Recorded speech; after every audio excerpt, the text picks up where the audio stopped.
Hello दोस्तों, welcome to only IAS. Date है आज की 12 दिसंबर 2022 एंड आप सभी का स्वागत है आज के एडिटोरियल डिस्कशन में। देखिए, आज हम टोटल 3 मुद्दे डिस्कस करने वाले हैं। पहला मुद्दा होगा हमारा सब्सिडीज़ के रिगार्डिंग एंड स्पेशली जब मैं बात करता हूँ सब्सिडीज़ के अंदर तो वो है फर्टिलाइज़र सब्सिडी इन स्पेसिफिक। इसके साथ ही साथ दूसरा मुद्दा जो हम देखेंगे वो होगा सेंट्रल एशिया से संबंधित, किस तरह से इंडिया के रिलेशन सेंट्रल एशिया के साथ इम्प्रूव हो रहे हैं ओवर द टाइम। हम किस तरह से जो हमारी पॉलिसी है कनेक्ट सेंट्रल एशिया पॉलिसी वो कैसे वर्क कर रही है, इसके रिगार्डिंग थोड़ी डिस्कशन करेंगे। एंड लास्टली हमारा थर्ड टॉपिक होगा विसल ब्लोइंग के से संबंधित, जो क्या है GS4 का एक इम्पॉर्टेंट कंपोनेंट। ठीक है, बट बिफोर दैट आज की कोट ऑफ द डे। देखिए, आज की कोट ऑफ द डे है hard work beats talent when talent doesn't work hard. I am very sure आप सभी ने ना ये कोट सुनी होगी। देखो, ये जो कोट है ना, ये टिम नॉटके जी के द्वारा लिखी गई है। अब ये कौन थे? ये एक बास्केटबॉल कोच है। ठीक है, अब इन्होंने एक चीज नोटिस करी बेसिकली कि बास्केटबॉल के अंदर या इवन किसी स्पोर्ट के अंदर भी अगर आप नोटिस करोगे ना, तो बहुत सारे लोग होते हैं जिनके अंदर ना एक तरह का पहले से ही टैलेंट होता है। आप क्रिकेट के अंदर भी देख लीजिए, बहुत सारे लोग बचपन से ही ना टैलेंटेड निकल कर आते हैं। पर क्या वो अपनी लाइफ के अंदर हर इंसान ऐसा होता है जो बड़ा कर देता है? The answer is no. वो रीजन क्या रहता है कि उनके पास टैलेंट तो था पर हार्ड वर्क नहीं था। और हार्ड वर्क जब तक आपके पास नहीं है ना, तो शायद आप सक्सेसफुल नहीं हो पाओगे। डेफिनेटली बहुत सारे लोग ऐसे होते हैं जो बिल्कुल अपने टैलेंट के दम के ऊपर अपनी लाइफ के अंदर बहुत आगे तक जाते हैं, पर सारे नहीं जा पाते। रीजन क्या रहता है कि उन्होंने साथ में इसके साथ हार्ड वर्क को कॉम्प्लीमेंट नहीं किया। जो इंसान बट कहीं ना कहीं अपनी जिंदगी में हार्ड वर्क करता है वो सक्सेसफुल डेफिनेटली बनता है। तो जरूरत क्या है? देखो, अगर तो आप टैलेंटेड नहीं हो, वैसे तो ऐसी कोई चीज होती नहीं है कि टैलेंटेड ना होना। हर किसी के अंदर ना अलग अलग टैलेंट होता है। तो मे बी मेरे अंदर कुछ और टैलेंट है, आपके अंदर कुछ और टैलेंट होगा, किसी तीसरे बंदे के अंदर कुछ और टैलेंट होगा। तो पहली बात तो ये होती है कि अपने आप को ऐसे मत बोलो कि मैं टैलेंटेड नहीं हूँ। आपके अंदर कोई और टैलेंट है। हर किसी इंसान के अंदर कुछ ना कुछ टैलेंट छुपा हुआ है। तो पहली बात तो ये है कि अपने टैलेंट को पहचानो। दूसरी बात है कि उस टैलेंट के साथ साथ हार्ड वर्क करो। ठीक है ना? जब ये दोनों के दोनों आपको कॉम्बिनेशन मिल जाएंगे ना, कि ये रहा टैलेंटेड और ये रहा हार्ड वर्क, तो ये जो बीच का जो इंटरसेक्शन वाला पॉइंट है ना, यहाँ पर आप बहुत ज्यादा सक्सेसफुल होने वाले हो। ठीक है, सक्सेस इसके बिना भी मिल सकती है, पर अगर दोनों का कॉम्बिनेशन मिल जाएगा ना, तो दैट इज वेयर द कि आप जिंदगी के अंदर बहुत आगे तक हाइट्स तक जा सकते हो। ऐसा मैं नहीं कह रहा, ऐसा इन बास्केटबॉल कोच जो थे टिम नॉटके जी, इनके द्वारा बोला गया। इन्होंने नोटिस किया कि देखो, बहुत लोग होते हैं जो ना टैलेंट के दम पर रैंक 1 पे आ जाते हैं। ठीक है, जैसे मान लो कि कोई कम, जैसे इंडियन टीम मान लो रैंक 1 पे आ गई, ठीक है, वर्ल्ड ओवर के अंदर। पर अगर इंडियन टीम को रैंक 1 सस्टेन करना है तो उसके लिए जरूरत होती है डिसिप्लिन की, उसके लिए जरूरत होती है हार्ड वर्क की। तो शायद जिंदगी में एक बार आगे बढ़ने के लिए टैलेंट ठीक है, पर अगर आपको वहीं पर स्टे करना है, अगर आपको वहीं पोजीशन को मेंटेन करना है थ्रू आउट योर लाइफ, तो आपको डिसिप्लिन हार्ड वर्क की बहुत ज्यादा जरूरत पड़ने वाली है। इसके अलावा देखो, आपने बहुत सारी इसके जैसे ना सिमिलर कोट्स में आपको बता देता हूँ। जैसे एक कोट है कि never give up, keep pushing forward, because one day good will come to you. अब देखो, अभी थोड़े दिन पहले ही ना मेंस का रिजल्ट आया है। ठीक है ना? बहुत सारे स्टूडेंट्स ने मुझे लिखा कि सर मेहनत काफी करी थी बट तब भी हम मेंस क्लियर नहीं कर पाए। राइट? तो ऐसी सिचुएशन आई अंडरस्टैंड कि डेफिनेटली आ सकती है। पर ऐसी सिचुएशन में हमें ना पीछे नहीं हटना, हमें रियलाइज करना है कि हाँ, मे भी कुछ गड़बड़ हुई हो, अपनी गलतियों को समझने की कोशिश करनी चाहिए। एंड उसके बेसिस के ऊपर इस अगर कोड को आपने दिमाग में रखा हुआ है ना, कि अगर मेरा हार्ड वर्क मेरे साथ है, I have been true to myself, मेरी प्रेपरेशन बिल्कुल ठीक थी, तो डेफिनेटली आप अपनी ओवरकम करोगे गलतियों को। एंड अकॉर्डिंगली आने वाले अटेम्प्ट्स के अंदर आई एम वेरी श्योर कि आपका जो हार्ड वर्क है ना, वो आपको बहुत आगे तक लेके जाने वाला है। आई बात समझ में? तो ये थे आज की कोट ऑफ द डे। अब चलते हैं हमारे एडिटोरियल की तरफ। जो पहला हमारा मुद्दा है वो है रिगार्डिंग अनहेल्दी सब्सिडीज, और ये जीएस पेपर 3 के जो एग्रीकल्चर कंपोनेंट है उसके साथ इसको आप रिलेट कर सकते हो। देखो, मैं आपको थोड़ा सा मुद्दा समझाने की कोशिश करता हूँ। हमारी गवर्नमेंट के द्वारा ना कुछ इंपॉर्टेंट स्कीम चल रही हैं, जैसे soil health card scheme, right? उसी तरह से यूरिया की नीम कोटिंग। अब यूरिया वर्ड सुनते ही ना आप समझ गए होंगे कि मैं किसकी बात कर रहा हूँ। देखो, आप जानते हो हमारी जो लैंड है बेसिकली, जहां पर हमने क्रॉप्स को उगाना है, उसके लिए 3 मेजर चीजें चाहिए: नाइट्रोजन, फॉस्फोरस एंड पोटेशियम। ठीक है ना? सल्फर वगैरह भी चाहिए, इसके अलावा और भी बहुत सारी चीजें चाहिए। बट की जो 3 मेजर चीजें हैं वो यही हैं: नाइट्रोजन, फॉस्फोरस और पोटेशियम। अब आप जानते हो कि जो हमारा यूरिया फर्टिलाइजर है ना, यूरिया के अंदर नाइट्रोजन अच्छा खासा होता है। उसी तरह से जब फॉस्फोरस हो गया, पोटेशियम हो गया, ठीक है, इनके लिए भी अलग अलग, जैसे for example di ammonium phosphate, ठीक है, डैप जो होता है उसके अंदर आपको फॉस्फोरस मिल जाएगा। उसी तरह से पोटेशियम के लिए भी अलग अलग हमारे पास प्रोडक्ट हैं, जैसे for example muriate of potash.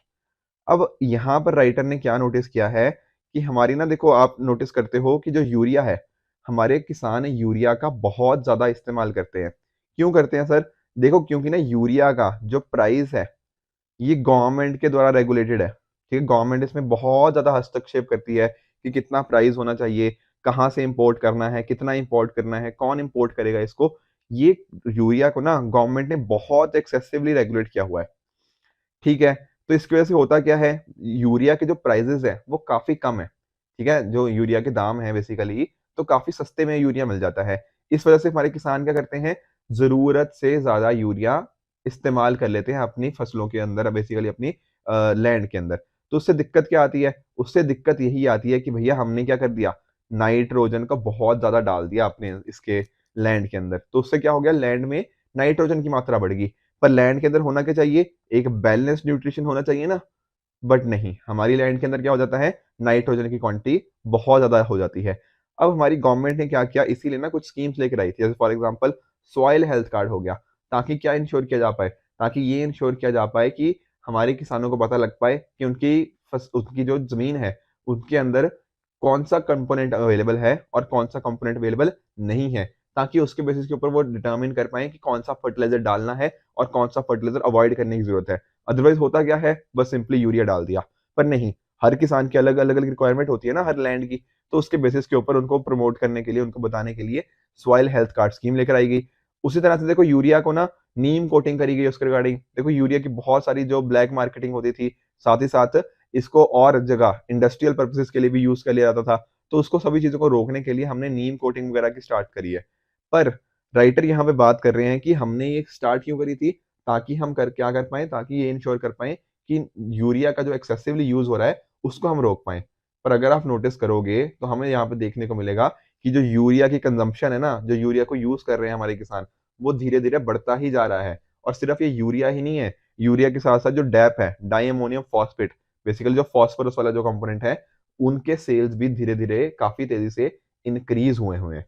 अब हुआ क्या है, देखो टेक्निकली हुआ ये है कि जो बाकी और फर्टिलाइजर है, किसानों ने दूसरे फर्टिलाइजर यूज करने थोड़े कम कर दिए हैं, और नाइट्रोजन और बेसिकली यूरिया और डाइअमोनियम फॉस्फेट इन्हीं को यूज कर रहे हैं। अब इससे हुआ क्या, नाइट्रोजन की क्वांटिटी बढ़ गई सॉइल के अंदर, और साथ ही साथ फॉस्फोरस की बढ़ गई, ठीक है। बट हमारे पास एक बैलेंस्ड जो होना चाहिए था ना न्यूट्रिशन कंपोनेंट, वो नहीं रहा। और ये एक मेजर कंसर्न हमारे लिए बन जाता है। मैं आपको ना वो बताता हूँ, जैसे नंबर्स जो हैं बेसिकली, देखो एक सेकेंड, देखो हाँ, जो एक लैंड है ना बेसिकली, उसके अंदर जो आइडियल रेशो होनी चाहिए 4:2:1 होनी चाहिए। ये किसकी रेशो है, एनपीके की रेशो। कि अगर पोटेशियम 1 यूनिट है तो उसके कॉरस्पॉन्डिंग फॉस्फोरस होना चाहिए 2 यूनिट, और नाइट्रोजन होना चाहिए 4 यूनिट। पर हमने क्या किया, हमने यूरिया इतना ज्यादा डाल दिया। यूरिया मतलब बेसिकली मेजरली नाइट्रोजन, और साथ ही साथ फॉस्फोरस जिसमें अंदर डीएपी के अंदर, ठीक है ना, डाइअमोनियम फॉस्फेट को इतना ज्यादा यूज किया है। उससे हो क्या गया है, ये रेशो जो 4:2:1 होनी चाहिए थी, ये अब क्या हो गई है 13:5:1। इतना ज्यादा हमने एक्सेसिवली इन चीजों को यूज कर दिया है। इससे फिर क्या होगा, आप खुद बताओ मुझे। प्लांट की, हमारी जो सॉइल है उसकी फर्टिलिटी खराब हुई, बिल्कुल हुई। एंड उसके कॉरस्पॉन्डिंग नेगेटिव इंपैक्ट इसका हमारी जो सॉइल प्रोडक्टिविटी है, बेसिकली क्रॉप प्रोडक्टिविटी है, उसके ऊपर हमें यहाँ पर देखने को मिल जाएगा। अब आप सोच रहे होंगे कि ऐसा क्यों कर रहे हैं हमारे किसान। देखो, रीजन सिंपली यही है। अगर आप बाकी फर्टिलाइजर को देखोगे ना, तो वहां पर ना उनके प्राइसेस डी कंट्रोल्ड है, बेसिकली मार्केट के ऊपर थोड़ा रेगुलेटेड है, ठीक है। ऑल्दो हमारे जो हमारी गवर्नमेंट है, वो न्यूट्रिएंट बेस्ड सब्सिडी स्कीम के थ्रू काफी सारी सब्सिडी देती है अलग अलग जो हमारे प्रोड्यूसर्स होते हैं, जो मैन्युफैक्चरर्स होते हैं। पर अगर आप नोटिस करोगे तो यूरिया के अलावा बाकी जो सारे फर्टिलाइजर्स हैं, उनके प्राइजेस मार्केट के द्वारा डिटरमिन होते हैं। पर जब बात करते हैं डीएपी की, डाइअमोनियम फॉस्फेट की, तो यहाँ पर क्या हो रहा है, यहाँ पर ना गवर्नमेंट ने कंपनीज को बोला हुआ है कि आप इससे ज्यादा मत चार्ज करो। अब इससे क्या हुआ, यूरिया भी सस्ता है और डाइअमोनियम फॉस्फेट भी थोड़ा सस्ता ही है, ठीक है ना, उतना महंगा नहीं है basically as compared to other fertiliser. अगर आप यहाँ पे प्राइसेस भी देखना चाहते हो, तो फार्मर्स को इस वजह से ही इंसेंटिव मिलता है कि हम यही पर्टिकुलर जो फर्टिलाइजर सस्ते हैं उन्हीं को ही हम यूज करें। तो जो चॉइस ऑफ फर्टिलाइजर है ना, वो इस पे डिपेंड नहीं कर रहा कि हमारी लैंड को क्या चाहिए, वो डिपेंड कर रहा है इस चीज के ऊपर कि मार्केट में उस चीज का प्राइस कितना है, और जिसका प्राइस कम है हमारे फार्मर्स उसी को यूज कर लेते हैं। डैप को धीरे धीरे क्यों यूज कर रहे हैं सर बढ़ाना, इसके पीछे का रीजन क्या है कि यहाँ पर आपको फॉस्फोरस भी दिख जाएगा और साथ साथ कुछ हद तक हमें नाइट्रोजन भी देखने को मिल जाता है, और बाकियों की तरह से ये हमारे किसानों के लिए एक बेहतर ऑप्शन बन जाता है क्योंकि उनको सस्ते में मिल रहा है। अब देखो यहाँ पर ये जो एक तरह से यूरिया का कम प्राइस रखा गया है और डैप का कम प्राइस रखा गया है, इसके पीछे जो राइटर कह रहे हैं कि इलेक्टोरल पॉलिटिक्स की हमारे जो बेसिकली नेता हैं, बेसिकली पॉलिटिकल पार्टीज हैं, उनको बेनिफिट होता है जो गवर्नमेंट होती है कि अगर इनके दाम कम रखें। तो थोड़े से टफ स्टेप्स लेने की जरूरत है, ठीक है ना। अगर इन चीजों की एक्सेसिवली यूज हो रहा है तो लॉन्ग टर्म के अंदर हमारे एग्रीकल्चर को ये नुकसान देगा। अभी के लिए आप कर सकते हो कि हमारे वोट मिल जाएंगे वोट बैंक पॉलिटिक्स के लिए, बट लॉन्ग टर्म के अंदर हमें इसको वर्क करना पड़ेगा। यहाँ पर राइटर ने एक सजेशन क्या दिया हुआ है, वो है पर हेक्टेयर कैश ट्रांसफर, कि जितनी आपकी लैंड है ना तो हेक्टेयर, हर हेक्टेयर के हिसाब से कुछ पर्टिकुलर कैश आपको आपके वॉलेट में दे दिया जाए, बेसिकली आपको डायरेक्टली उसके लिए बेनिफिट प्रोवाइड कर दिया जाए। इसको अगर चाहो तो साल में 2 बार भी कर सकते हो, जैसे मान लो एक बार राबी क्रॉप के लिए दे दिया, एक बार खरीफ क्रॉप के लिए दे दिया। तो इस तरह से होगा क्या, उनके अकाउंट में, किसानों के अकाउंट में कुछ पैसा आ जाएगा और उस पैसे से वो यूज कर सकते हैं उनको फर्टिलाइजर खरीदने के अंदर। अब देखो यहाँ पर राइटर ने एक बात बोली है कि ई वॉलेट से ना सिर्फ और सिर्फ ये लोग क्या खरीद पाए, सिर्फ और सिर्फ फर्टिलाइजर्स। मतलब कहने का मतलब ऐसा नहीं है कि आपके खाते में मान लो 10,000 रुपए आ गए, अब आप 10,000 को कहीं मर्जी यूज करो, नहीं। ये 10,000 रुपए अगर आए हैं तो 10,000 ये फर्टिलाइजर खरीदने के लिए यूज होने चाहिए। इस तरह का अगर हमारी गवर्नमेंट मैकेनिज्म बनाती है तो हम क्या इंश्योर कर सकते हैं कि सब्सिडीज का एफिशिएंट यूजेज भी हो, ठीक है, उसको किसी और गलत जगह पे यूज ना हो, ठीक है। कोई जैसे लोग बोलते हैं ना कि शराब पीने के लिए यूज कर दिया, तो नहीं, हमने पर्पस को स्पेसिफाई कर दिया यहाँ पे कि सिर्फ और सिर्फ ये फर्टिलाइजर की दुकान पे ही चलेगा 10,000 का। तो इस तरह से डायरेक्टली क्या कर सकते हैं, उनके वॉलेट में पैसे जाएंगे और उसी पर्पस के लिए यूज होंगे। अकॉर्डिंगली इससे हम इंश्योर कर सकते हैं कि ना ही फर्टिलाइजर का एक्सेसिव यूज हो रहा है, साथ ही साथ जो हमारे फार्मर्स हैं उनको भी बेनिफिट मिल रहा है, एंड लॉन्ग टर्म के अंदर हमारी एग्रीकल्चर प्रोडक्टिविटी को भी नेगेटिव इंपैक्ट नहीं हो रहा। आई बात समझ में? तो ये था हमारा आज का पहला मुद्दा। चलते हैं हमारे दूसरे टॉपिक की तरफ, जो क्या है इंडिया सेंट्रल एशिया आउटरीच, और इसको आप जीएस पेपर 2 के इस पर्टिकुलर कंपोनेंट के साथ रिलेट कर सकते हो। देखो अभी रिसेंटली क्या हुआ है, जो हमारे नेशनल सिक्योरिटी एडवाइजर हैं अजीत डोभाल जी, इन्होंने अपनी एक मीटिंग करी जो हमारे सेंट्रल एशियन कंट्रीज के जो नेशनल सिक्योरिटी एडवाइजर्स हैं। तो उसमें सभी के सभी कंट्रीज के आए, ठीक है ना। जो तुर्कमेनिस्तान का, उनके द्वारा जो उनके एम्बेसडर थे उनके द्वारा ये मीटिंग अटेंड करी गई। तो देखो ये जो मीटिंग थी, ऑल्दो इस तरह की मीटिंग्स ना हमने पहले भी करी हुई हैं, जैसे फॉर एग्जांपल पिछले साल भी मतलब इस साल ही जनवरी 27 के दौरान भी इस तरह की मीटिंग्स हुई थी। यहाँ पर देखो अभी क्राइसिस देखो कितना सारे आ चुके हैं, जैसे for example Russia Ukraine crisis चल रहा है। अब ये जो सेंट्रल एशियन कंट्रीज हैं ये बिल्कुल पास में लाई करती हैं उसके उसी के रशियन यूक्रेन क्राइसिस के आसपास, राइट। उसके साथ ही आप एक चीज नोटिस करोगे तो पिछले साल क्या हुआ, अफगानिस्तान के अंदर भी हमने देखा किस तरह से तालिबान ने टेक ओवर कर लिया। तो इसका इम्पैक्ट भी नेबरहुड के अंदर तो आएगा ही आएगा। तो इंडिया के ऊपर भी इम्पैक्ट आ सकता है और सेंट्रल एशियन कंट्रीज के ऊपर भी आ सकता है। तो इस तरह से ना वर्क करने की जरूरत है कि किस तरह से साथ में ये जो नए नए चेंजेस आ रहे हैं उनके ऊपर वर्क करें, इंडिया कैसे इनके साथ और एंगेज कर सकता है, इसके रिगार्डिंग बात करी गई है। अगर आप देखो नोटिस करोगे तो इंडिया ने धीरे धीरे ना सेंट्रल एशिया के साथ एंगेजमेंट बढ़ाई है।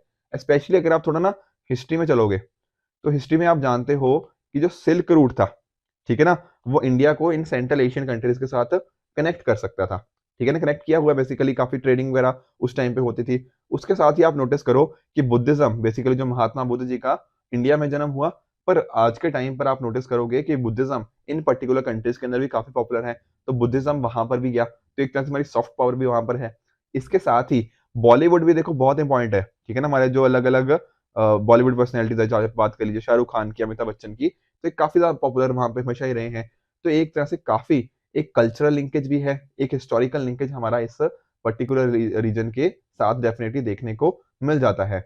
हमारे देखो पहले ना आप नोटिस करो कि 1991 तक ना आप जानते हो कोल्ड वॉर चल रही थी। 1991 में क्या हुआ, यूएसएसआर का डिसइंटीग्रेशन हो गया। उसके बाद हमने क्या देखने को मिला कि यूएसएसआर के थ्रू बहुत सारी कंट्रीज बनी, नियरली 15-16 कंट्रीज हमें देखने को मिली। रशिया एक मेजर कंट्री बना। पर ये जो सारी सेंट्रल एशियन कंट्रीज की बात कर रहे हैं ना, जो मैं बात कर रहा हूँ, कजाकिस्तान हो गया, किर्गिस्तान हो गया, तजाकिस्तान हो गया, उज्बेकिस्तान हो गया, तुर्कमेनिस्तान हो गया, ये नई कंट्रीज निकली थी उस टाइम पे ऊपर। ठीक है ना। तो हमारे जो प्राइम मिनिस्टर थे उस टाइम के, जवाहरलाल नेहरू, बेसिकली उस टाइम तो देखो ये कंट्रीज नहीं थी, उस टाइम तो यूएसएसआर ही था जवाहरलाल नेहरू जी के टाइम पे। तो जवाहरलाल नेहरू जी ने भी काफी इनको विजिट किया, चाहे आप बात कर लीजिए अशगाबाद की, ठीक है ना। तो बाद में 1991 के बाद तुर्कमेनिस्तान की इंपॉर्टेंट कैपिटल सिटी बनी ताशकंद, ठीक है, आप सभी जानते हो ताशकंद उज्बेकिस्तान के अंदर आता है। उसी तरह से अल्मटी, ये भी कजाकिस्तान की one of the largest city है। बाद में जाके कैपिटल सिटीज भी बनी इनमें से कुछ, बट ओवरऑल पहले 1991 से पहले तो ये यूएसएसआर के अंदर ही सिटीज थी, क्योंकि उस टाइम ये अलग से देश नहीं बने थे, चाहे तुर्कमेनिस्तान बोल लो, उज्बेकिस्तान या कजाकिस्तान। तो ओवरऑल बाद में भी देखो नरसिम्हा राव जी हो गए, अटल बिहारी वाजपेयी हो गए, तो इन सभी ने डेफिनेटली यहाँ पे अलग अलग इन कंट्रीज के कॉरस्पॉन्डिंग विजिट किया हुआ है, ठीक है। तो देखो इंडिया इनका देखो काफी सारे ना, आप नोटिस करोगे तो इंडिया काफी जगह एंगेज रहा है, चाहे यूएस के साथ न्यूक्लियर डील हो गया, चाइना के साथ कुछ बॉर्डर डिस्प्यूट्स हो गए, ठीक है, पाकिस्तान के कॉरस्पॉन्डिंग भी जो हमारा 2008 का मुंबई टेरर अटैक्स हुआ। पर तब भी अगर हम किसी और जगह एंगेज भी थे ना, तब भी हमने सेंट्रल एशिया के साथ कुछ ना कुछ हमारे कनेक्शन बढ़ाने की ही डेफिनेटली कोशिश करी है। अगर आप देखो नोटिस करोगे एससीओ, शंघाई कोऑपरेशन ऑर्गेनाइजेशन, देखो आप जानते हो जो यूरेशियन रीजन है ना, यूरेशिया वाला जो रीजन है, वहां पर किस तरह से पॉलिटिकल हो गया, इकोनॉमिक हो गया, सिक्योरिटी कोऑपरेशन कैसे बढ़ाई जाए, उसके लिए एससीओ का बना था। दरअसल में पहले तो देखो इसमें सिर्फ 5 ही मेंबर्स थे, ठीक है ना, एससीओ इसको जब हम शंघाई 5 बोलते थे। जब इसे मैं आपको बता देता हूँ थोड़े से, जैसे फॉर एग्जांपल आप जानते हो चाइना हो गया, कजाकिस्तान हो गया, किर्गिस्तान हो गया, रशिया हो गया, तजाकिस्तान हो गया। इसकी स्टार्टिंग ना तब 2001 में हुई थी, तब सिर्फ हमारे पास एज इन यही सारे मेंबर्स थे मेजरली। एक्चुअली फॉर्मेशन इसकी 1996 में होगी थी, बट धीरे धीरे 2001 तक थोड़ा और ये फॉर्मलाइज होता गया। उसके बाद में डिसाइड किया गया किस तरह से और नए मेंबर्स को इसके अंदर ऐड किया जाना चाहिए, ठीक है। तो ओवरऑल फिर बाद में हमने देखा कि उज्बेकिस्तान भी इसके अंदर ऐड हो गया था, तो टोटल 6 मेंबर्स हो गए। अभी 2017 में हमें क्या नोटिस करने को मिला, इंडिया और पाकिस्तान भी दोनों इसके मेंबर हो गए थे, तो टोटल इसके मेंबर हो गए थे शंघाई कोऑपरेशन ऑर्गेनाइजेशन के 8। उसके बाद ईरान भी इसके अंदर ऐड हो गया, तो टोटल मेंबर्स हमें देखने को मिले कि टोटल 9 मेंबर इसके करंटली हो चुके हैं, ठीक है। तो ये सारा इस तरह से हमने क्या किया है, इस एससीओ के थ्रू ना, ये जो हमारे चाहे जितने भी पांचों के पांचों सेंट्रल एशियन कंट्रीज की बात कर रहा हूं, उनके साथ धीरे धीरे हमारा कॉपरेशन ओवरऑल इंप्रूव ही होता जा रहा है। इसके साथ ही अगर नोटिस करोगे प्रधानमंत्री मोदी जी की, तो उन्होंने भी देखो जो कनेक्ट सेंट्रल एशिया पॉलिसी थी, ऑल्दो स्टार्ट 2012 में होगी थी, उसके रिगार्डिंग भी इन सेंट्रल एशियन कंट्रीज के साथ और रिलेशन इंप्रूव करने की कोशिश करी है। एंड 2015 में इन्होंने पांचों के पांचों जो सेंट्रल एशियन कंट्रीज थी उनको जाके विजिट किया। ये पहली बार था कि कोई इंडियन प्राइम मिनिस्टर सभी 5 जो कंट्रीज हैं उनको डायरेक्टली जाके विटनेस कर रहा है, उनको जाके जाके विजिट कर रहा है। अब देखो जो सेंट्रल एशिया की जब हम बात करते हैं, तो आपके नोटिस क्या होगा कि जो रशिया का यहाँ पे काफी ज्यादा इन्फ्लुएंस है, ठीक है ना। बिल्कुल रशिया से ही, बिल्कुल यूएसएसआर से ही तो बना है, तो वहां पर उनका इन्फ्लुएंस डेफिनेटली रहे ही है। एंड साथ ही साथ वहाँ की जो पॉपुलेशन है वो भी काफी ज्यादा रशियन स्पीकिंग है।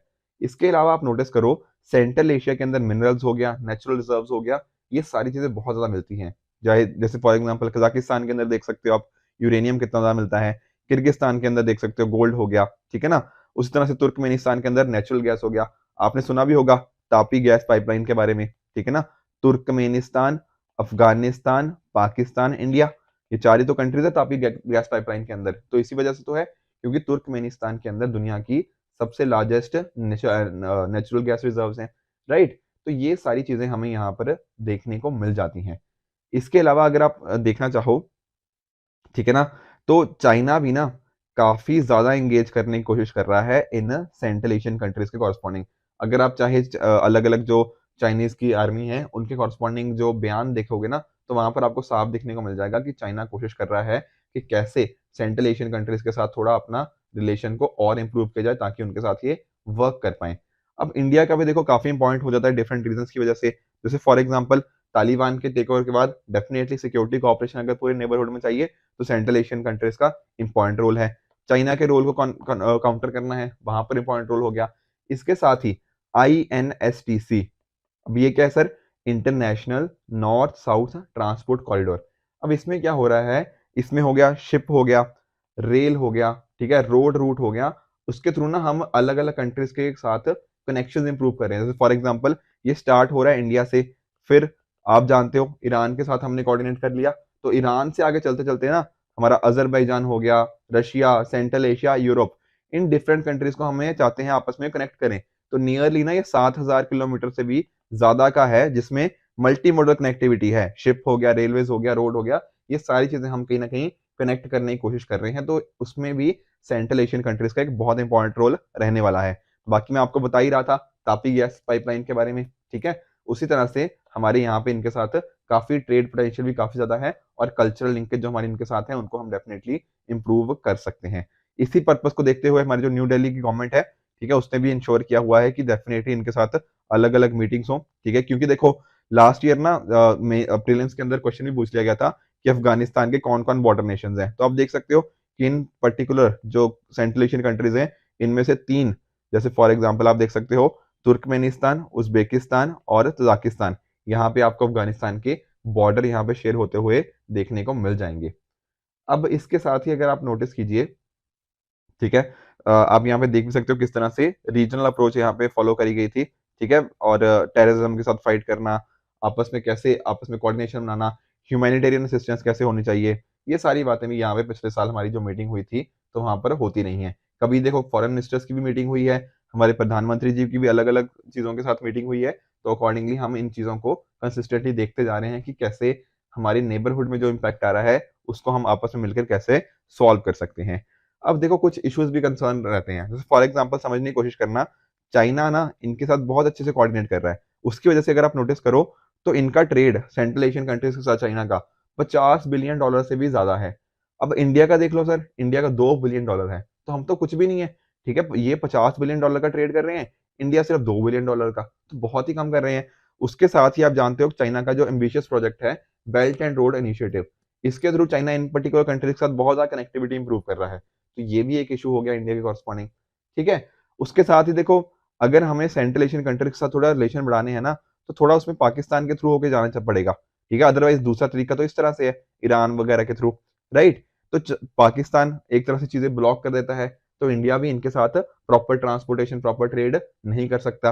तो वर्क यही हमें करना पड़ेगा, जो हमारा नॉर्थ साउथ ट्रांसपोर्ट कॉरिडोर था उसको कैसे हम एक्सेस कर पाए इनके साथ। तो ये सारी डिस्कशन भी हमारी इनके साथ चल रही हैं। बाकी जो नए नए मुद्दे आ रहे हैं, एक्सट्रीमिज्म हो गया, टेररिज्म हो गया, रेडिकलाइजेशन हो गया, रशिया यूक्रेन क्राइसिस हो गया, अफगानिस्तान का इशू हो गया, ये सारे भी इंडिया एंड साथ ही साथ in central Asian countries central Asian countries को इम्पैक्ट डेफिनेटली कर रहे हैं। तो हमारे जो नेशनल सिक्योरिटी एडवाइजर हैं उनका भी यही कहना है कि किस तरह से हम यहाँ पर जो अलग अलग ग्रुप्स हैं, टेररिस्ट ग्रुप्स हैं, उनके पास कैसे फाइनेंसिंग को हटा पाए, ताकि हम इंश्योर कर पाए कि टेररिज्म को रोका जा पाए। इसके ऊपर वर्क करने की जरूरत है, ठीक है। हमारे जो प्रधानमंत्री जी थे वाजपेयी जी, उन्होंने भी इंश्योर किया था कि कैसे हमारा जो सिल्क रूट इनिशिएटिव होना चाहिए, ताकि हम एक तरह की सिल्क रूट बना पाए, ठीक है। एंड साथ ही साथ इनके साथ अच्छे से कोऑर्डिनेशन करते हुए आपस में कॉपरेशन को इंक्रीज कर पाए, एक फ्रेंडशिप का संदेश दे पाए, उसकी बात करी गई थी। आज भी हमारी जो गवर्नमेंट है उसी डायरेक्शन में मूव कर रही है। आने वाले टाइम के अंदर हमारा जो सेंट्रल एशियन कंट्रीज हैं उनके साथ हमारा कोऑर्डिनेशन डेफिनेटली इंप्रूव होते हुए देखने को मिलेगा। तो ये था हमारा दूसरा एडिटोरियल। दोस्तों, जो हमारा तीसरा मुद्दा है वो रिलेट करता है whistle blower protection in India से संबंधित, और इसको आप जीएस पेपर 2 एंड साथ ही साथ जीएस पेपर 4 एथिक्स के अंदर भी आप इसको इंक्लूड कर सकते हो। देखो यहाँ पर ना, आप देखो विसल ब्लोअर के अंदर हमें दो वर्ड्स देखने को मिल जाएंगे, एक है विसल और दूसरा है ब्लो। अब यहाँ पर सिंपल मीनिंग है कि अगर मान लीजिए कोई कंपनी है, कंपनी कुछ गड़बड़ कर रही है, तो किसी ने क्या कर दी, विसल ब्लो कर दी। मतलब वो जो फ्रॉड वगैरह जो कंपनी कर रही है या फिर कुछ इलीगल एक्टिविटी कर रही है, किसी ने उसकी खबर बाहर जाके दे दी, एक तरह से वैसा समझो, ठीक है ना। कुछ इंफॉर्मेशन को रिवील करना, तो उसको बोल देते हैं विसल ब्लोइंग। आई बात समझ में। अब यहाँ पर ये जो इंफॉर्मेशन हो सकती है वो या तो पब्लिक कंपनीज में भी हो सकती है, ठीक है ना, पब्लिक ऑर्गेनाइजेशन में भी, प्राइवेट कंपनीज में भी हो सकती है, ठीक है। तो इस तरह की चीजों को हम क्या बोलते हैं, विसल ब्लोइंग। अब यहाँ पर ना विसल ब्लोअर हो सकते हैं दो तरह के। पहला हो गया क्या, इंटरनल विसल ब्लोअर, दूसरा हो जाता है क्या, एक्सटर्नल विसल ब्लोअर। समझने की कोशिश करना। जैसे मान लो वो एक के पर्सन है, इसने देखा कि कंपनी के अंदर ना कुछ गड़बड़ हो रही है, तो इसने पता जाके क्या बोला, इसने अपने जो हायर अथॉरिटीज हैं, कंपनी के जो भी हायर अथॉरिटीज हो सकती है, हायर मैनेजमेंट हो सकती है, उनको जाके बोला कि कंपनी में ना कुछ गड़बड़ हो रही है, आप इसका ध्यान दो। अब यहां पर क्या हुआ, इंटरनली काम हो रहा है ना, इसने कंप्लेंट किसको करी, इंटरनली। तो ऑर्गेनाइजेशन अपने आप के अंदर ही इंटरनली चीजें देख लेगी कि हाँ ये जो गड़बड़ हो रही है इसको कैसे ठीक करे। कोई थर्ड पार्टी का यहाँ पे, आउटसाइड पार्टी का यहाँ पे इंटरफेरेंस नहीं होता, और गवर्नमेंट भी इसके अंदर इन्वॉल्व नहीं होती इस काम को ठीक करने के लिए। उसको बोल देते हैं इंटरनल विसल ब्लोअर। उसी तरह से एक होता है एक्सटर्नल विसल ब्लोअर। इसका मीनिंग भी सिंपल ही है। यहाँ पर क्या होता है, यहाँ पर बाहर दुनिया को बताया जाता है। यहाँ पर फॉर एग्जाम्पल हो सकता है मीडिया रिपोर्टर को बताया जाए, ठीक है ना, गवर्नमेंट ऑफिसर्स को बताया जाए, इस तरह बाहर ऑर्गेनाइजेशन के बाहर बताया जाता है। आप लोगों ने ना कई बार मूवीज में देखा होगा कि कोई बंदा किसी बाहर किसी जर्नलिस्ट को कांटेक्ट करता है और उसको कोई खबर देता है कि हाँ इस कंपनी में ये गड़बड़ कर रही है, तो फिर वो जो जर्नलिस्ट है वो जाके अखबार में न्यूज़पेपर में कुछ आर्टिकल उसके रिगार्डिंग प्रिंट कर देते हैं एंड अकॉर्डिंगली पता लगता है कि कंपनी में तो भैया गड़बड़ हो रही है। ये किसके एग्जाम्पल होते हैं, यहाँ बात होती है एक्सटर्नल विसल ब्लोअर की। और यहाँ पर कंसर्न क्या होता है कि ताकि लोगों की सेफ्टी के ऊपर वर्क किया जा पाए। अगर कंपनी कुछ गड़बड़ कर रही है तो लोगों की जिंदगी के साथ गलत ना हो, इसके लिए ये एक्सटर्नल विसल ब्लोअर हमें देखने को मिल जाते हैं। अब इंडिया में भी देखो विसल ब्लोअर प्रोटेक्शन फ्रेमवर्क है, थोड़ा ना धीरे धीरे डेवलप हुआ है, बट कुछ हमने चीजें डेवलप करने की कोशिश करी है। जैसे फॉर एग्जाम्पल एक है PIDPI, meaning public interest disclosure and protection of informers. देखो आप खुद समझने की कोशिश करना। जैसे मान लो कोई इन्फॉर्मर है, इन्फॉर्मर यही बंदा जो विसल ब्लो कर रहा है बेसिकली। अगर मान लो इसने कंपनी की इंफॉर्मेशन कहीं बाहर जाके दे दी, कल को पता लग गया कि भैया इस बंदे ने ना कंपनी की इंफॉर्मेशन बाहर दी, तो क्या मीनिंग हुआ, कंपनी तो इस बंदे को मरवा भी सकती है, राइट। कंपनी बोलेगी कि इसने तो हमारी कंपनी का नाम ही डुबा दिया, राइट। तो इस वजह से हमने ना प्रॉपर इसके लिए मेजर्स लिए हुए हैं कि अगर कोई पर्सन आता है बाहर इसके रिगार्डिंग और बताने की कोशिश करता है कि जो कंपनी में गलत हो रहा है, तो उसके प्रोटेक्शन के लिए हमारे पास कुछ रेजोल्यूशन होने चाहिए, किस तरह से उसको हम इंश्योर कर पाए, तो वो इसी से रिगार्डिंग है। उसी तरह से CVC के बारे में आप जानते हो, सेंट्रल बिजनेस कमीशन, तो ये भी इस चीज को कंप्लेंट्स को कैसे देखना है वो सारी चीजें देखती हैं। इसके अलावा आप जानते हो कि यूनाइटेड नेशन की एक कन्वेंशन है, कन्वेंशन अगेंस्ट करप्शन, इसका इंडिया भी सिग्नेटरी है, ताकि इसके रिगार्डिंग कैसे वर्क करना है, तो वो सारी चीजें हमने इंडियन मैकेनिज्म में भी इंश्योर करी हुई हैं। उसके अलावा देखो कंपनीज एक्ट के अंदर भी, ठीक है ना, अलग अलग चीजें हमने बात करी हुई कि कुछ इस तरह की आती हैं बातें, तो उसको कैसे इन्वेस्टिगेट करना है। साथ ही साथ एक इंस्पेक्टर को कैसे ऑथराइज किया गया है ताकि वो अगर कोई डाउट आता है इसके रिगार्डिंग तो उसको कैसे वर्क कर पाए। उसके अलावा जो हमारा सेबी है, security and exchange board of India, आप सभी जानते हो कि कोई कंपनी मान लो शेयर मार्केट के अंदर लिस्ट होती है, तो वहां पर ना सेबी ने प्रॉपरली गाइडलाइंस बता रखी हैं कि आपके हर जो कंपनी लिस्ट हो रही है उसके रिगार्डिंग एक विसल ब्लोअर पॉलिसी होनी चाहिए, किस तरह से वो प्रोटेक्शन कर रहे हैं विसल ब्लोअर्स की, ये चीजें इंश्योर करनी पड़ेंगी। सेबी ने इसके साथ साथ ना एक तरह का रिवॉर्ड मैकेनिज्म भी लेके आए हैं। जैसे मान लो आप समझने की कोशिश करना, ये कंपनी थी, इस पर्सन ने जाके बताया कि नहीं यार ये कंपनी ने गड़बड़ कर रही है।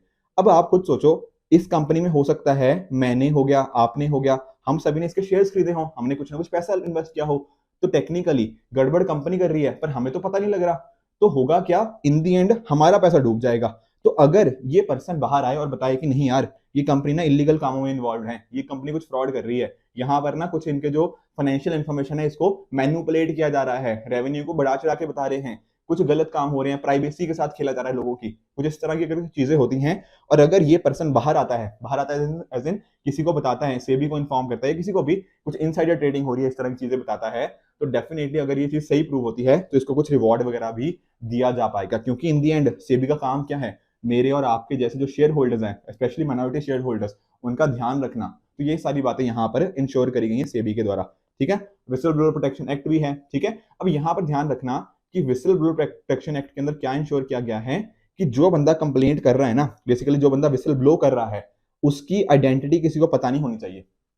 समझने की कोशिश करना, पहले तो दो चीजें हैं, मान लो ना ये बंदा था, इसने कंप्लेंट करी कि इस कंपनी के अंदर कुछ गड़बड़ हो रहा है, तो इसको अपनी आइडेंटिटी बतानी पड़ेगी, बट ऐसा नहीं है कि पूरी दुनिया को बतानी पड़ेगी। सिर्फ और सिर्फ मान लो जिस पर्सन को कंप्लेंट करी, सिर्फ उसको बताना पड़ेगा कि हाँ ये मैं हूं और मुझे लग रहा है इस कंपनी में गड़बड़ हो रही है, मैंने ये चीजें देखी हैं। अब ये जो बंदा है ना जिसको कंप्लेंट करी गई, ये किसी और को नहीं बताएगा। अगर ज्यादा से ज्यादा जरूरत है सिर्फ अपने हेड को बता सकते हैं, सिर्फ अपने बॉस को। तो यहाँ पर क्या इंश्योर करने की बात है, पहली बात तो यह है कि अनोनिमस कंप्लेंट नहीं होनी चाहिए। क्यों? क्योंकि ऐसा भी नहीं कि हर बंदा जाके कंप्लेंट करता रहे, अगर कोई प्रूफ, अगर कहीं कुछ ना कुछ डाउट है तभी कंप्लेंट करे। और दूसरी बात, जिसकी बंदे ने विसल ब्लो करी है उसकी आइडेंटिटी भी प्रोटेक्ट करें।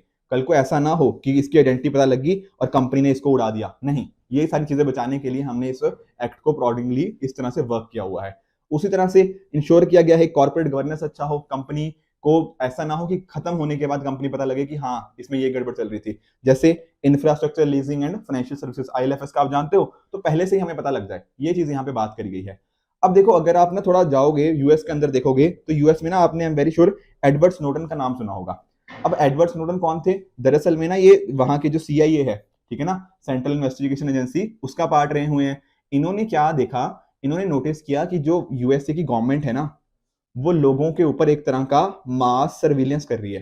ठीक है, उनकी प्राइवेसी को खतरा है बेसिकली। इनका लोगों का जो भी डेटा है वो कहीं ना कहीं यूएस, सबको पता है यूएस गवर्नमेंट को कि बंदा क्या कर रहा है क्या नहीं कर रहा, और इसके पीछे कोई लॉ भी नहीं है, तो काफी ये इलीगल चीज थी। तो यहाँ पर इन्होंने क्या किया, एडवर्ड स्नोडन ने ये सारी चीजें, इन्होंने काफी सारे डॉक्यूमेंट्स इसके रिगार्डिंग लीक कर दिए, जो क्लासिफाइड इन्फॉर्मेशन नहीं होती, जो लीक नहीं होती, मतलब बेसिकली इन्होंने लीक कर दिया। उन्होंने बताया कि किस तरह से वहां की यूएस की गवर्नमेंट ये सारी चीजें देख रही है। आई बात समझ में? तो यहाँ पर ये काफी, इन्होंने ऐसा कैसे कर पाए, वो इसीलिए कर पाए क्योंकि इनको पता था कि यूएस के अंदर ना विसल ब्लोइंग जो होते हैं, विसल ब्लोअर के लिए प्रॉपर पॉलिसीज है। तो अगर किसी को सामने आना होगा तो वो आ सकता है, क्योंकि उसके लिए कॉरस्पॉन्डिंग प्रोटेक्शन वहां पे प्रोवाइडेड है। उसी तरह से देखो इंडिया के केस में भी ना एक एग्जांपल हम दिखाता हूं आपको, सितेंद्र दुबे का। आई एम वेरी श्योर आपने भी इसके इनकी स्टोरी पढ़ी होगी। ये दरअसल में इंडियन इंजीनियरिंग सर्विस ऑफिसर हैं, थे बेसिकली सितेंद्र दुबे जी। इनको ना जो national highway authority of India NHAI के ये प्रोजेक्ट डायरेक्टर थे, कहां पर, कोडरमा के अंदर। तो इन्होंने क्या हुआ, इन्होंने देखा कि जो हमारा गोल्डन कोऑर्डिनेटर का प्रोजेक्ट है ना, जो हाईवे कंस्ट्रक्शन का बेसिकली प्रोजेक्ट है, उसके अंदर कुछ ना कुछ करप्शन हो रही है, कुछ ना कुछ धांधली हो रही है। इन्होंने क्या किया, इन्होंने ये सारा इंफॉर्मेशन निकाल के कि क्या धांधली हो रही है, वो सारे अलग अलग बेसिकली जैसे प्राइम मिनिस्टर ऑफिस तक को इन्होंने चिट्ठी लिख दी थी कि यहाँ पर ये करप्शन हो रही है।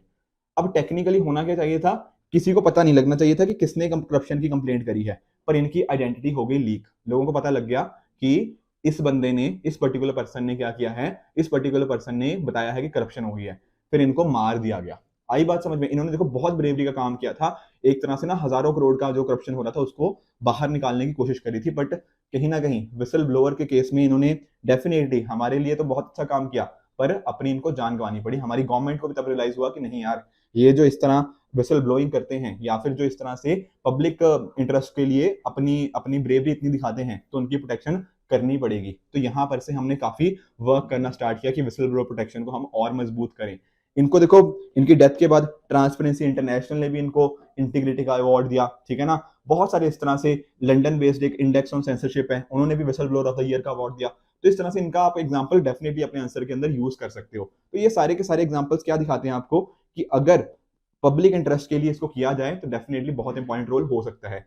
उसके अलावा आप एक चीज रियलाइज करो, जैसे हमारे यूनिकॉर्न होते हैं ना, यूनिकॉर्न बेसिकली में क्या मीनिंग, जो देखो जो कंपनीज होती है ना जिनका वैल्यूएशन $1 बिलियन से ज्यादा होता है और ये लिस्टेड नहीं होती अभी, ठीक है। आप जानते हो आजकल जैसे अक्सर आपने न्यूज में सुना होगा कि ये पर्टिकुलर स्टार्टअप अब यूनिकॉर्न बन गया है, ठीक है ना, तो उसका मीनिंग यही होता है $1 बिलियन।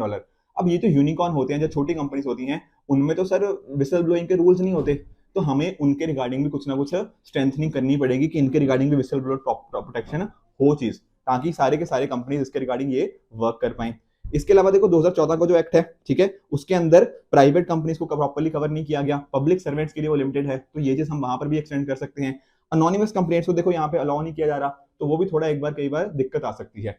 इसी तरह से और भी जो कोई रिवॉर्ड सेबी ने जरूर दिया है, बट अदरवाइज बाकी अगर हम कहीं ना कहीं देखें कि अगर सक्सेसफुली उसके जो इन्वेस्टिगेशन के बाद पता लगता है कि हाँ विसल ब्लोइंग हुई, बेसिकली कंपनी कुछ गड़बड़ कर रही थी, तो कुछ रिवॉर्ड मैकेनिज्म भी होना चाहिए, वो भी अच्छे से नहीं हो पा रहा। तो इस तरह से डेफिनेटली जरूरत क्या है, विसल ब्लोअर प्रोटेक्शन फ्रेमवर्क को और स्ट्रॉन्ग करने की जरूरत है। तो आने वाले टाइम में हम क्या कर सकते हैं, एक तो जैसे ना, जैसे एक तरह की यूनिवर्सल प्रोटेक्शन दी जा सकती है। किस तरह से, जैसे फॉर एग्जांपल आप यूएस में देख सकते हो, यूएस के अलग अलग जो स्टेट्स हैं वहां पर उन्होंने इंश्योर किया है कि पब्लिक भी as well as private sector employees दोनों के इस विसल ब्लोअर प्रोटेक्शन एक्ट के अंदर हम लेकर आए। इसके साथ ही जो अगर प्रूव हो जाता है बाद में कि हाँ कंपनी ने कुछ गड़बड़ करी है, तो इनको कुछ इंसेंटिवाइज किया जाए, कुछ रिवॉर्ड मैकेनिज्म दिया जाए।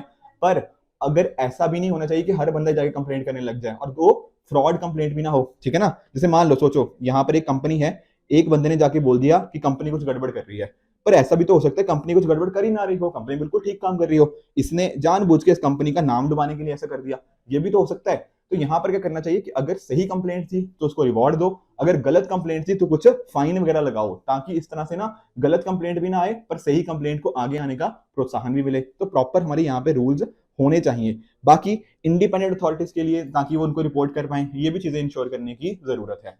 तो इस तरह से अगर हम प्रॉपर मैकेनिज्म बनाए ना, तो डेफिनेटली हम इंश्योर कर सकते हैं कि हमारे जो ओवरऑल एडमिनिस्ट्रेशन सिस्टम है, या फिर किसी ना हर जगह पे हम प्रॉपर ट्रांसपेरेंसी लेके आ सकते हैं, अकाउंटेबिलिटी लेके आ सकते हैं, ताकि इन दी एंड जो पब्लिक का इंटरेस्ट है वो डेफिनेटली हर केस के अंदर मेंटेन रहे। आई बात समझ में? तो ये सारे जो एग्जांपल मैंने आपको डिस्कस करें, चाहे एडवर्ड स्नोडन का हो गया, इवन देखो 2018 के मेंस के अंदर आई थिंक ना, मेंस के अंदर डायरेक्टली आपको केस स्टडी पूछी गई है एडवर्ड स्नोडन के रिगार्डिंग, कि क्या उनको फोकस करना चाहिए था, कि नेशनल सिक्योरिटी ज्यादा इंपॉर्टेंट थी, राइट प्राइवेसी का राइट जो लोगों का है वो इंपॉर्टेंट था। इस तरह की केस स्टडी 2017 या 18 के मेंस के अंदर आ रखी है। बाकी आप सत्येंद्र दुबे जी का एग्जांपल आप अपने आंसर में डेफिनेटली यूज कीजिएगा, बहुत ही अच्छा एग्जांपल हो जाता है इंटीग्रिटी का, करेज का, कहीं पर भी आप इसको यूज कर सकते हो। तो इस तरह से आप भी अपने एंड पे हार्डवर्क करते रहिए। Goodbye and good luck.